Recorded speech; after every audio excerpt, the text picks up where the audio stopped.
श्रील प्रभुपाद की जय, गुरु गौरांग की जय। तो कल के सत्र में हमने सुना था कि इस प्रकार से मध्वाचार्य उनकी इच्छा हुई कि मुझे काशी में जाकर स्नान करना है, गंगा जी में।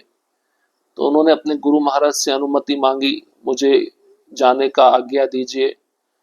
अच्युत प्रेक्ष जो उनके गुरु थे उन्होंने अनुमति नहीं दी। तो अनुमति देने के कुछ ही समय पश्चात व्यग्रता पूर्वक भगवान अनंतेश्वर से विचार करते हुए प्रार्थना उन्होंने किया कि पूर्ण प्रज्ञ से वियोग मैं सह नहीं पाऊंगा, इसलिए मैंने उनको अनुमति नहीं दी जाने की। अब भगवान अपने शुद्ध भक्त को जानते थे, तो अपने प्रिय भक्त पर करुणा करने के लिए भगवान एक साधारण व्यक्ति के शरीर में प्रवेश किए और पूर्ण प्रज्ञ से बोले, 3 दिनों के बाद एक दूरस्थ स्थान काशी जाने के कष्ट से मैं तुमको बचाने के लिए दिव्य गंगा का प्राकट्य इसी अनंत सरोवर में करूंगा। और तीसरे दिन ऐसा ही हुआ। सरोवर के दक्षिणी पश्चिमी कोने में जल का एक स्पष्ट स्रोत भीतर आता हुआ दिखाई पड़ा। पूर्व में यह सरोवर अनंत तीर्थ कहलाता था, लेकिन जब दिव्य गंगा इसमें प्रकट हुई तो यह मध्व सरोवर नाम से बुलाया जाने लगा। इसके पश्चात हमने लीला सुनी थी वासुदेव पंडित की, जिसको मध्वाचार्य पराजित किए थे। और उसके पश्चात इष्ट सिद्धि नामक ग्रंथ पूर्ण प्रज्ञ को पढ़ाना चाहते थे अच्युत प्रेक्ष, लेकिन उस ग्रंथ को भी बड़ी आसानी से मध्व सरोवर मध्वाचार्य पहले से ही जानते थे। तो श्रीमद् भागवतम के प्रति क्या भाव था मध्वाचार्य का, उसके विषय में आज हम श्रवण करेंगे। जब भी समय होता पूर्ण प्रज्ञ श्रीमद् भागवत का अध्ययन करते, जिसने भगवान कृष्ण के इस संसार से तिरोभाव के पश्चात अपना प्राकट्य किया था।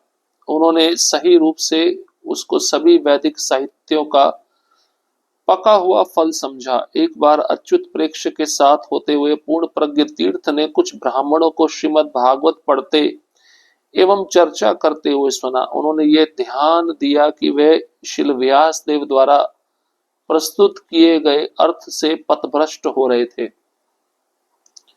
तथा इस कारण वे उन्हें सुधारने लगे। तो एक समय ऐसा आया, पूर्ण प्रज्ञ तीर्थ जो स्वयं मध्वाचार्य है, वह भागवतम का अध्ययन करने लगे। ये भागवतम तभी प्रकट हुआ जब भगवान श्री कृष्ण इस संसार को छोड़कर अपने धाम में चले गए थे, और वैदिक साहित्यों का पका हुआ फल ये श्रीमद् भागवतम माना जाता है।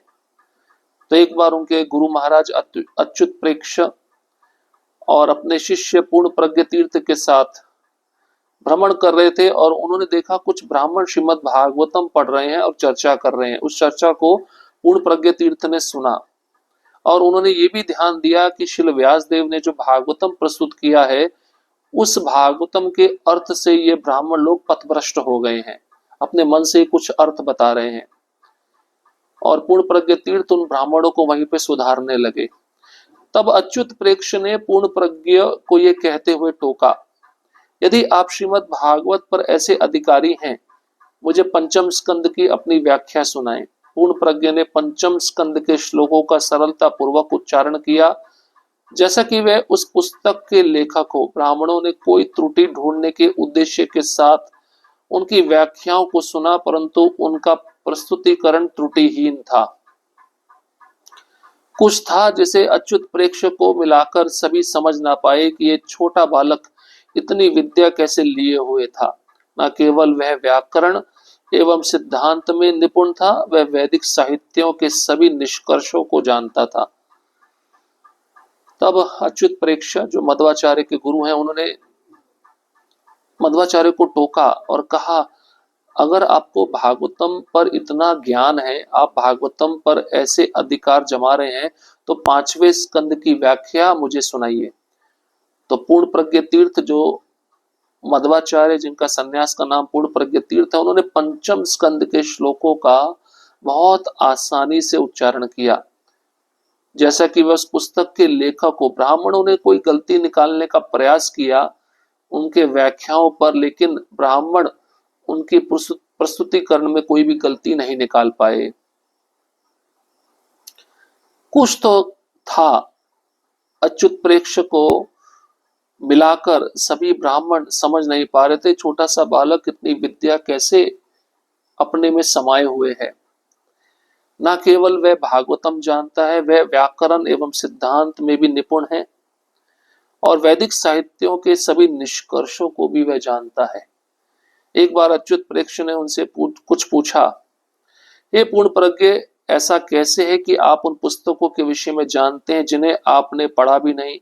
पूर्ण प्रज्ञ तीर्थ का विनम्र उत्तर था, मैं इन सबको पूर्व जन्मों में जानता था। इस प्रकार पूर्ण प्रज्ञ तीर्थ की ख्याति दूर दूर तक प्रचलित होने लगी। प्रतिदिन वे अनेक लोगों की भीड़ में प्रवचन देते। जिसने भी उनसे सुना, उन्होंने पूर्व में अन्यों से सुने गए दोषपूर्ण विचारों को त्याग कर पूर्ण प्रज्ञ तीर्थ द्वारा दी गई श्रीमद् भागवत की व्याख्याओं को स्वीकार किया। तो पूर्ण प्रज्ञ को पूछे अच्युत प्रेक्षों के गुरु, इतना सब कुछ आप कैसे जानते हो? उन्होंने कहा, मैं पूर्व जन्म से जानता हूं। तो दूर दूर तक पूर्ण प्रज्ञ तीर्थ की ख्याति बढ़ती गई, वे प्रचलित होते गए।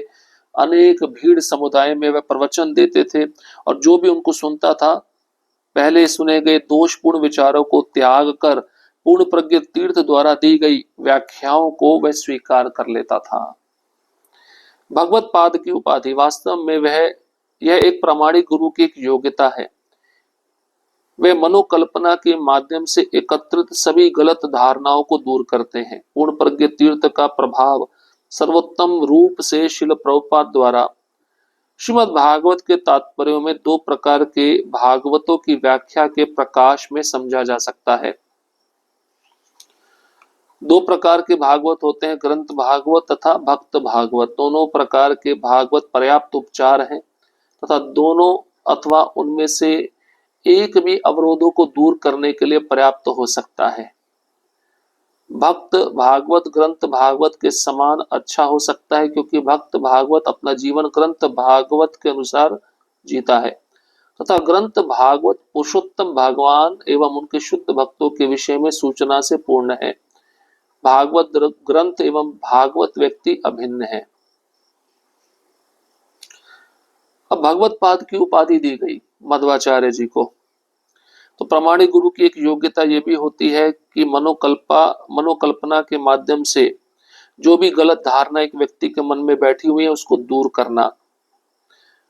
तो मध्वाचार्य का जो प्रभाव था सर्वोत्तम रूप से शिल प्रभुपाद द्वारा श्रीमद् भागवत के तात्पर्यों में दो प्रकार के भागवतों की व्याख्या के प्रकाश से हम समझ सकते हैं। दो प्रकार के भागवत कौन से हैं? व्यक्ति भागवत और ग्रंथ भागवत। दोनों प्रकार के भागवत पर्याप्त उपचार हैं तथा दोनों अथवा उनमें से एक भी अवरोधों को दूर करने के लिए पर्याप्त हो सकता है। अगर हम दोनों में से किसी एक का आश्रय लें, व्यक्ति भागवत का आश्रय लें जो स्वयं शुद्ध भक्त है, और ग्रंथ भागवत का आश्रय लें, तो हमारे जो समस्याएं हैं, कष्ट है, हमारे हृदय में अनर्थ है, उसको हम दूर कर सकते हैं। और यहाँ पे बताया गया भक्त भागवत ग्रंथ भागवत के अनुसार जीवन यापन करता है। ग्रंथ भागवत में जितने भी सिद्धांत दिए गए हैं, भक्त भागवत उसको अपने जीवन में उतार कर दूसरों के सामने एक आदर्श जीवन प्रस्तुत करता है। और ग्रंथ भागवत स्वयं भगवान पूर्ण पुरुषोत्तम और उनके शुद्ध भक्तों के विषय में सूचना से भरा हुआ है। तो भागवत ग्रंथ हो या व्यक्ति भागवत हो, दोनों अलग नहीं है, दोनों एक ही हैं।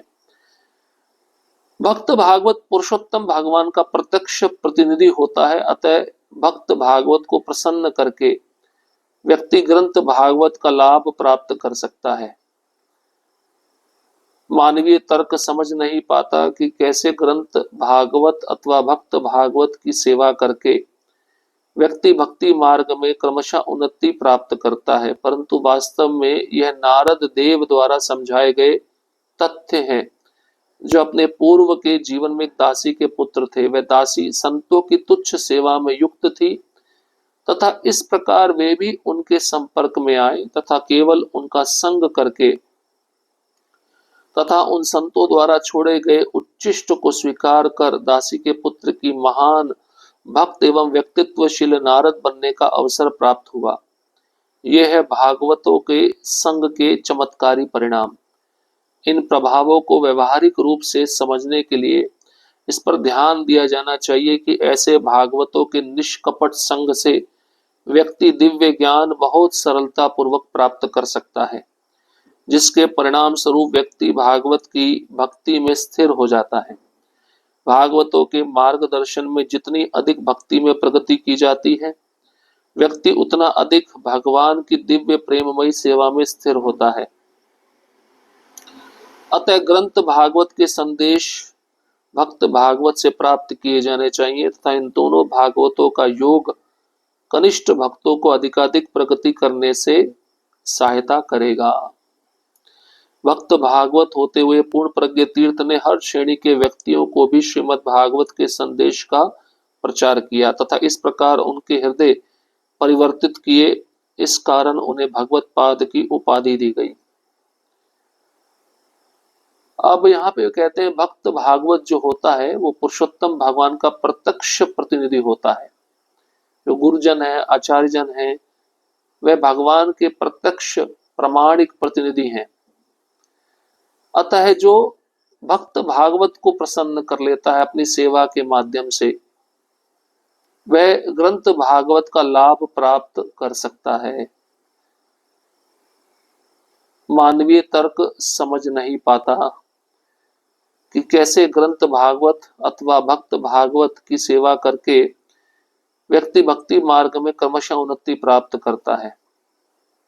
तो कई भक्तों को यह भी समझ में नहीं आता, वे मन के स्तर पर ऐसा विचार करते हैं कि भक्ति में प्रगति केवल शुद्ध भक्त की सेवा करके हो जाती है। हाँ, हो जाती है। वास्तव में उदाहरण दिया गया है नारद मुनि का, जो पहले जन्म में दासी पुत्र थे और उन्होंने भागवतों की संगति प्राप्त की। उनके मुख से भगवान के विषय में श्रवण किया, उनकी आज्ञा से उन्होंने उच्छिष्ट ग्रहण किया और अपनी माता को देखते देखते उन्होंने उन भक्तों की सेवा भी की। और इसका अवसर उस दासी पुत्र को क्या प्राप्त हुआ कि वह भागवतों की संगति में चमत्कारी परिणाम को प्राप्त कर पाया। वह नारद मुनि बन गए, ब्रह्मा जी के पुत्र बन गए, क्योंकि उन्होंने भागवतों का निष्कपट संग प्राप्त किया था। सरलता पूर्वक उनको दिव्य ज्ञान प्राप्त हुआ और इसका परिणाम ये हुआ कि वह भगवान की भक्ति में स्थिर हो गए। तो एक नौसिखिया भक्त भी भक्ति में स्थिर कैसे हो सकता है? वह निष्कपट संग प्राप्त करे शुद्ध भक्त का, और जो भी ज्ञान उसको संगति में प्राप्त होता है उसको अपने जीवन में उतारने का प्रयास करे। भागवतों के मार्गदर्शन में जितनी अधिक भक्ति में प्रगति की जाती है, व्यक्ति उतना अधिक भगवान की दिव्य प्रेममयी सेवा में स्थिर होता है। तो भक्तों के संग में ही जो महाभागवत हैं, उनके मार्गदर्शन में जितनी अधिक भक्ति में प्रोग्रेस की जाती है, प्रगति की जाती है, व्यक्ति उतना ही भक्ति में जो प्रेममयी सेवा उसमें स्थिर होता जाता है। तो मन में स्थिरता कब आएगी? जब हम शुद्ध भक्तों की संगति करके उनके उपदेश अपने जीवन में उतारने का प्रयास करेंगे। तो ग्रंथ भागवत के संदेश भक्त भागवत से ही प्राप्त किए जाने चाहिए। इस तरह से जो कनिष्ठ अधिकारी होता है वह भक्ति में अधिकाधिक प्रगति प्राप्त कर सकता है। तो पूर्ण प्रज्ञ तीर्थ को भगवत पाद की उपाधि प्रदान की गई। तो भागवतम पढ़ना बहुत जरूरी है। भागवतम जो पढ़ता है या भागवतम जो श्रवण करता है निष्कपट भाव से, या भक्तों के संग में आकर भागवतम को श्रवण करना, भक्तों की सेवा करना, उस भक्त के भक्ति में जीवन में बहुत सुंदर परिणाम आगे दे सकता है। वो है मन की स्थिरता, सत्व गुण में प्रसिद्धि और 3 गुणों को त्याग करते करते धीरे धीरे विशुद्ध सत्व में प्रवेश करना। मन से भौतिक इच्छाओं का समाप्त होना, अनर्थों का समाप्त हो जाना, दुख जब जीवन में आए उन दुखों को सहन करने की शक्ति प्राप्त करना, ये सब भक्त भागवत से ही हमें ग्रंथ भागवत के सिद्धांतों को सुनने का प्रयास करना चाहिए। भागवतम एक विशेष औषधि है जिसे ग्रहण करके हम अपने भवरोग को दूर कर सकते हैं। और भागवतम स्वयं भगवान श्री कृष्ण का वांगमय स्वरूप है। भगवान कृष्ण जब इस भौतिक संसार को छोड़े तो जाते जाते वे भागवतम में प्रवेश कर गए। ऐसा भगवान कहना चाहते थे कि कलयुग में जो भी श्रीमद् भागवतम का आश्रय लेगा उसको अवश्य ही कलयुग के अंधकार रूपी मार्ग से छुटकारा प्राप्त हो जाएगा, उसको प्रकाश का मार्ग मिलेगा। और वह प्रकाश का मार्ग है भगवान का स्वयं गोलोक धाम। तो इस प्रकार से पूर्ण प्रज्ञ तीर्थ जो स्वयं मध्वाचार्य हैं उनको भगवत पाद की उपाधि प्रदान की गई, क्योंकि वह हर श्रेणी के व्यक्तियों को श्रीमद् भागवतम के संदेश का प्रचार कर रहे थे और उनके हृदय को परिवर्तित कर रहे थे।